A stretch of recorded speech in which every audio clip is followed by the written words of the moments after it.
Tağlar, okeanlar hem daryolar bilan qo'rshalgan Shandong yerim orolining eng sharqiy burchigida buyuk qo'ng'iroq ruhini vujudga keltirgan haybatlik seriq daryo bilan Chishan tog'ining bag'rida hayotiy kuchi urg'ib toshgan cho'ng tutki korxona guruhi Chishan guruhi qad ko'tardi.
yılı Xitay siyah bilik parxodlarının xalqara jazo tədbirlərinə xilaf halda Şimali Koreya dengiz təvəllükədə bilik tutuyotqanlıq haqqındakı xəbərini təkşiriyotqan məzgilimizdə Chishan guruhi dəstək olub bizning diqqətimizni tortdi. 2017 yılı Şimali Koreyanın yadro qorallari və qit'alararo uçadigan bomba sınıqıga javoban Birleşken Devletler Teşkilatı Xavfsizlik Kengashi Şimali Koreyani chet el pullaridan mahrum qoldirish maqsadida uningga qarta jazo e'lon qilgan edi. Bu barliq chet el parxodlarining Şimali Koreya tavallikida bilik tutishini cheklashni o'z ichiga oladi. Shuningdek keyin Xitoyning yuzlagan bilikchilik kemalari bu jazoga pisand qilmay, shu yerlarda o'zliksiz bilik tutish faoliyatini davomlashtiraverdi. 9-10 parxod. Xitoyning sanoatlashgan cho'ng bilikchilik parxodlarining paydo bo'lishi tufaylidan siyah bilik zapisiga tahlika paydo bo'ldi. Shimoliy Koreya bilikchilari bilik tutish vazifasini o'rinlash uchun dengizga texnik iskirlab kirishga majbur bo'ldi. Natijada kemalarning kichik ham ojiz bo'lishi tufaylidan Shimoliy Koreyalik bilikchilarning ko'pinchisi dengizda g'oyib bo'lib ketishdi yoki dengiz bo'ron chopqinlarining qurboni bo'lib ketdi. Ularning kunpay-kun bo'lib ketgan kemalarning qoldiqlarini dengiz to'lqinlari Yaponiya dengiz qirg'oqlariga urib chiqarib qo'ydigan bo'lib, ko'pincha alloda kemalarning ichida Shimoliy Koreyalik bilikchilarning jasadi ko'ziga chiliqatdi. Chishan guruhi parxodlarining shubhalik faoliyatlariga doir paketlarni tunji qatim bayqashimiz, ularning baliqchilik kemalarining o'tgan bir necha yildan buyon Shimoliy Koreyaning dengiz tavallikidagi faoliyati jarayonida bo'ldi. Ularning bu harakati BDT Xavfsizlik Kengashining qaroriga xilof qilmish edi. Biz sun'iy amra orqali Shimoliy Koreyaning dengiz tavallikida harakat qilayotgan Xitoyning baliqchilik paraxodlarini aniqlab chiqardik. Shuningdek, sun'iy amra ko'rinishlaridan foydalanib, qaysi paraxodning qayerdaligini jazmlashtirdik. Qarasangiz, bu paraxodlarning shu vaqtda ular berishga tegishli bo'lmagan yerlarda harakat qilayotganligini bayqaysiz. Sun'iy amra usullari shirkatlarning ig'dorchilik isbotlari bilan o'zaro mos keladi. Ular Chishan guruhiga tava paraxodlarning Shimoliy Koreya dengiz tavallikidagi zo'r ko'lamli qanunsuz bilik tutish qilmishiga ishtirok qilganligini, shundaqli bu rayondagi siyah bilik zapisining qurib ketishida qo'li borligini ko'rsatdi. Shuning bilan biz Chishan guruhining ta'minlash zanjirini ichkirlab kuzatdik hamda kishini ansirtadigan boshqa qilmishlarning andisini bu guruhning parxodlarida uchratdik. Chishan guruhining parxodlarida mavjud bo'lgan qilmishlarning biri avtomatik bayqash sistemasini palash qilib qo'yishdir. Balki Muhammadimi Bakrak diqqatimizni qo'zg'agani qonunsiz tutilgan baliqlarni dengizdagi parxodlarning orasida yo'tkab to'shish hamda majburiy emgakdan foydalanish bo'ldi. Shuningdek, bu joydagi huquq tafsirchiligi ham odam atkazchiligi qatorliq qilmishlarning ko'plab sodir qilinishi va bir necha qatam parxoddagi matroslarning zaxmlanishi bo'ldi. Zaxmlangan bu matroslar 2021-2022 yillari Montevideo portiga elib kelingan. Injuries on board with injured deckhands disembarked in Montevideo in 2021 and 2022. So at this point in our investigation, tekshirish jarayonida biz Urugvaydagi Montevideo portiga diqqat qildik. Chunki bu joy Janubiy Amerika tarasidagi Atlantik okean bo'ylarida harakatlanayotgan Xitoy siyobli parxodlari to'xtab o'tadigan muhim port hisoblanadi. Bu joyga alohida diqqat qilishimizning yana bir sababi Xitoy parxodlari va boshqa parxodlarning o'rta hisob bilan har 6 haftada bir parxod xizmatchisining jasadini bu yerga tushirayotganligi haqidagi uchur bo'ldi. Bizning nazarimizda bu kishini cho'chitadigan zo'r son edi. One dead crew member every 6 weeks, which was a pretty alarming number in our view. So in February 2022, my team and I went to Montevideo to investigate. Şunun bilan 2022-yili fevralda men guruhdagilar bilan birga bu ishni tekshirishga Montevideoga bordim. U yerda biz bu shahardagi birdan-bir Indoneziya tili tarjimoni bo'lgan Jessica Reis bilan ko'rishdik. Xitoyning siyoh beliq parxodlaridagi nurg'ulg'an matroslar indoneziyalik bo'lib, bir necha yildan beri og'rib qolgan yoki yaralangan matroslar uchun Jessica ularning birdan-bir yo'lanchigi bo'lgan ekan. Jessica iztiroblikda qolgan yuzlagan indoneziyalik matroslarga tarjimonlik qilib bergan bo'lib, u bizga 2021-yilning 5-ida o'zi uchrashgan bir yosh to'g'risida so'zlab berdi. Jessica's translated for hundreds of Indonesian deckhands in distress, and she told us about a particular young man she had met in early 2021. Uning ismi Daniel ekan. Şuna İyanның Montevideoga qilgan ziyoratida biz Daniel ismli indoneziyalik matrosning ahvoliga alohida qiziqdik. Daniel intayin ig'ir kasal holatda portga tashlab qo'yilgan bo'lib, badani qattiq tayoq zarbasidan ig'ir darajada zaxmlangan edi. Uning badallari ishg'an, terilari sarg'ayib ketgan bo'lib, u portga ilib kelinib, uzun o'tmayli o'lib ketgan. Bu biz uchun alohida diqqat qilishga arzigudek masala bo'lib, bu kasallik yoki parvozsizlikdan kelib chiqqan ish emas edi. Aksincha, uning orqasida qandaqdir zo'rlik kuch masalasi bordaq qiladi. Shuning bilan biz Danielning kechmishlarini bayon qilish hamda bu to'g'risida nimalarni qila olishimiz haqida izlanishga boshladik. Daniel Januzishning oldida Xitoyning Jinfa 7 nomli siyobelashlik kemisida ishlagan ekan. Uning ozuqlik yetishmaslikdan kelib chiqqan murakkab kasallik tufayli o'lib ketganligi ehtimolga bekmi yaqin edi. Shunga bu hol bu parxodda zo'r kishilik huquq tafsilotchiligi borligi haqidagi andishimizni kuchaytirdi. Which raised major human rights concerns aboard the ship. So the Zenfa 7 is part of Jinfa 7 paraxoti Xitoyning siyoh beliqchilik flotining bir a'zosi bo'lib, bu flotda xizmat qilgan indoneziyalik matroslar 2 yillik muhlat bilan ishga elingan. Ba'zida bu muhlat 3 yilga so'zilgan. Ular dengizga chiqib, bu rayonlarda beliq tutadi.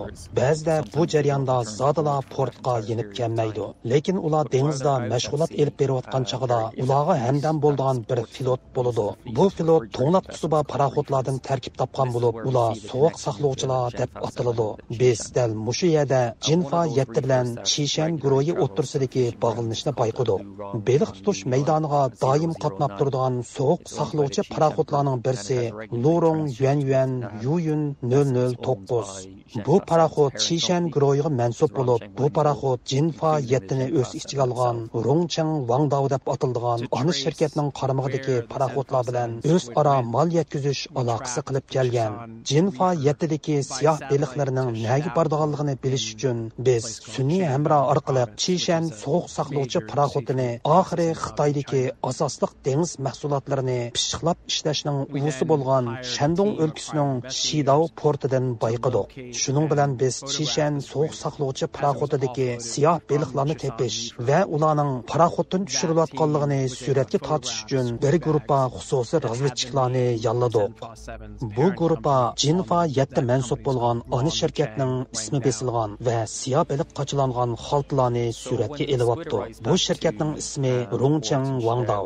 Siyoh beliqlar Shidao portiga elinib kelinib tushirilgandan keyin yuk mashinasi orqali pishiqlab ishlash zavodlariga to'shib ketilgan.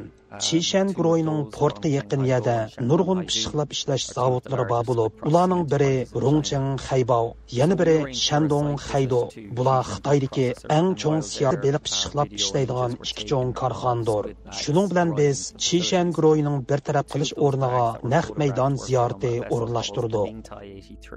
U yerda siyoh beliq xaltlarining pishiqlab ishlash aslalariga to'shilayotganligining sin va fotolarini oldik. Surat elingan xaltlar Ningtai 83 va Huangpu 37 deb atilgan paraxotlardan tortilgan edi. Bu ikki paraxot ko'plagan masalalarga chetishliq ekanligi xotirlangan shirkatlarning igdorchiligida. Yana kelib bu ikki shirkat qonunsiz beliq tutish, parvozsizlikdan kelib chiqqan o'lim voqealariga javobgar bo'lish, majburiy emgak selish qatorliq ko'p xil qilmishlarni sodir qilgan nurg'un paraxotlarga igdorchilik qilayotgan favqulodda razil gavdalardir.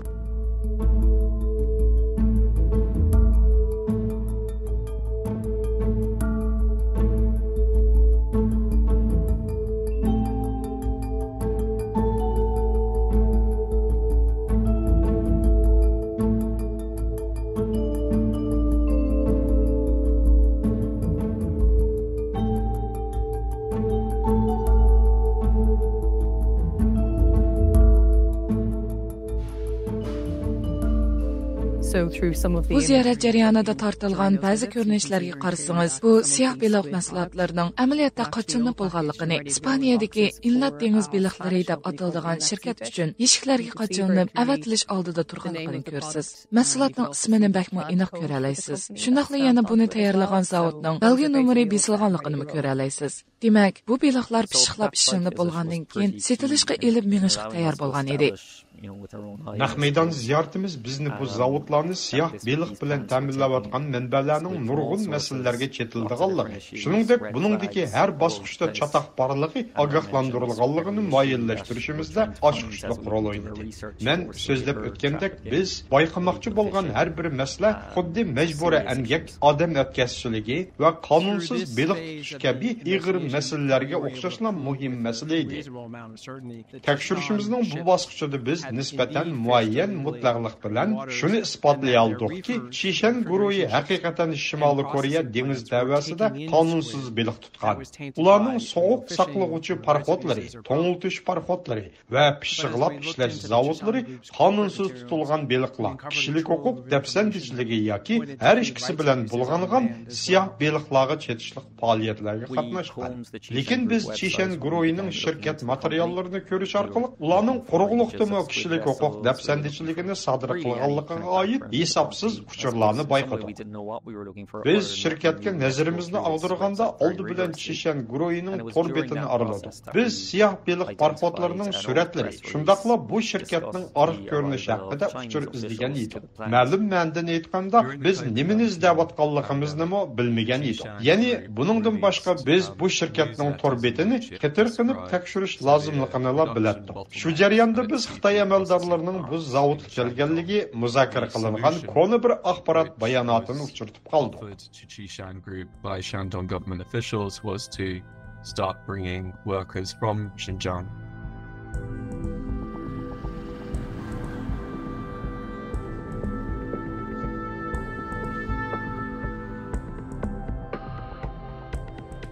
The Xinjiang Uyghur Autonomous Region Xitoyning Iroq g'arbiy shimolidagi Xinjiang Uyg'ur avtonom rayoni Xitoydagi cho'ng oz sonliq millatlarning biri bo'lgan Uyg'urlarning ona vatani. 2000-yillarning 5-idan boshlab Xitoy hukumatı Uyg'urlarni keng ko'lamda jazo lagerlariga qamash va majburiy emgak selish orqali ularni ig'ir kishilik huquq dafsandichiligiga mahkum qildi. Uyg'ur xalqining kishilik huquqiga bo'lgan andish tufaylidan Amerika hukumatı buningga javoban Xitoyning Uyg'ur majburiy emgaki badaliga ishlab chiqargan mahsulotlarni Amerika bozorlariga kirgizmaslikni qaror qildi. Buning uchun butunlay yoki qisman holda Uyg'ur majburiy emgakiga chetishlik bo'lgan har qanday Xitoy tovarlarining Amerikaga import qilishini chekladi. Yemekliklar sirtdan kelgan ishchilarning yemeklik talabiga asosan tayyorlanganligi ham Xinjianglik ishchilar uchun alohida tamoq etish usuli qo'llanilganligi kengri bayon qilingan. Tunji qatim yetib kelgan Xinjianglik ishchilarning surat tortilgan hamda ularning yetib kelganligini tabriklaydigan faoliyatlarni bo'lgan. Shu qatorda asosan musulmon bo'lgan bu ishchilarning yemek-ichmak ehtiyojlari haqida suhbatlar bo'lgan. Ya'ni bu Xitoy shirkatlarining shirkat adabiyotida ochiq muzokara qilingan tema bo'lgan. Shishan guruhining shirkat materiallariga qo'shilib hukumat axborotida emgakchilarni yetkash masalasi ochiq oshkor holda so'zlanganligini bayqadik. Xitoyda emgakchilarni yetkash programmasi doim namratlikni tugutish deb tasvirlangan bo'lg'achqa, hukumat tashviqot apparatlari bu vaqtda keng ko'lamli ham ochiq oshkora uchur tarqitib, ishchilarning minnatdorligi, shirkatlarning vatanparvarligi haqida güzel bir ko'rinishni hosil qilishga tirishgan.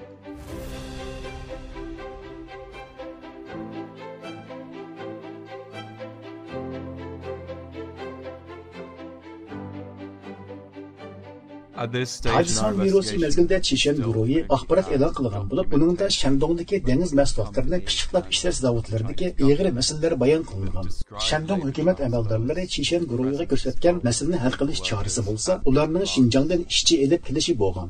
Aniqlashtirimizning bu bosqichida qo'limizda bari faqat Xitoy hukumatining va shirkatning emgak kuchlarini yetkishiga yoki bu zavodlarda Uyg'ur ishchilarning ishlab qolganiga doir hujjatlar edi. Biz 2023-yili bu zavodlarda Uyg'ur ishchilarning yo'qligini isbotlashni bakma orzu qilgan edik. Buni qilish uchun biz ijtimoiy taratqularga, bo'libmi TikTokning Xitoycha nusxasi bo'lgan Douyinga nazarimizni og'dirdik.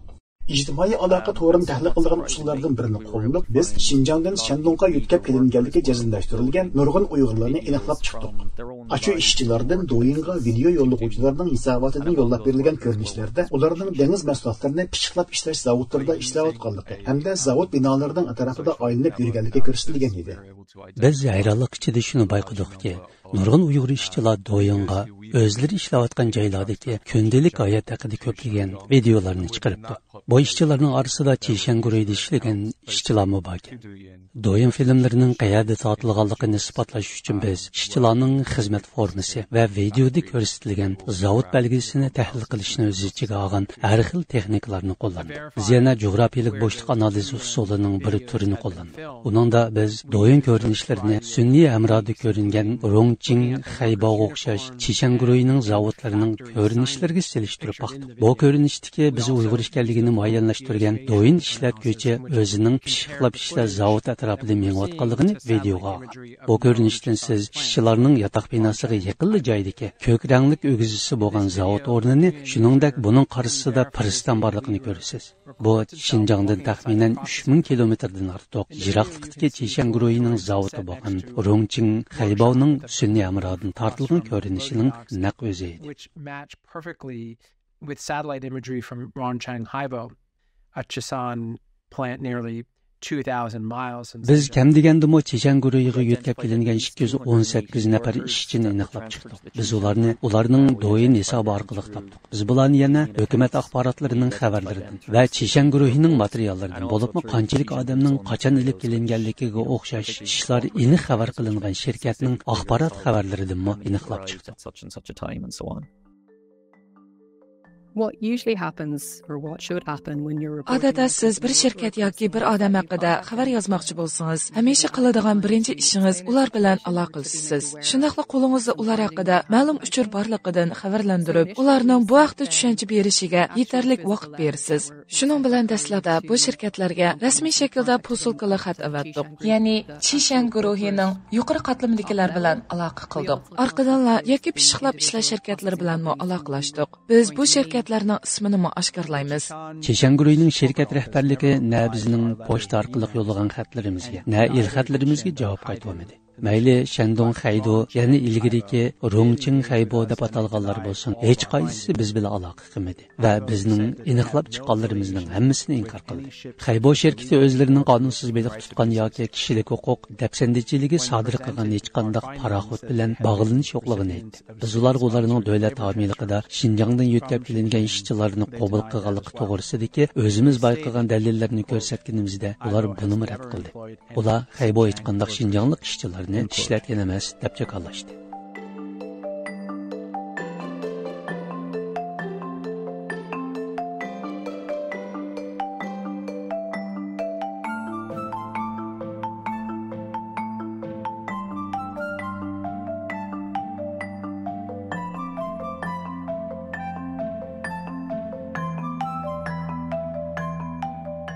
One of the most surprising things, I suppose. Meningcha bizni hayron qoldiradigan ish bizning bayqaganlarimiz butunlay Chishanguroyning o'zidan bevosita yig'ilgan paketlar bo'ldi.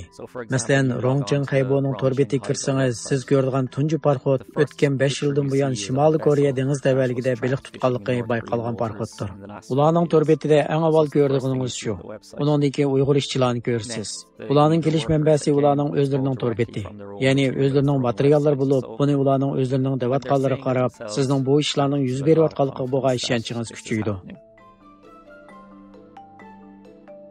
We identify shipments of seafood from Biz Chishanguroyning zavodlaridan Amerika, İspaniya, Germaniya, Gollandiya, Portugaliya, Shvetsariya, İtaliya, Gretsiya, Marrakesh, Vietnam, Filippin ham Sri Lankani o'z ichiga olgan necha o'nlagan davlatga eksport qilingan dengiz mahsulotlaridan qo'shilganliklarini aniqlab chiqdi.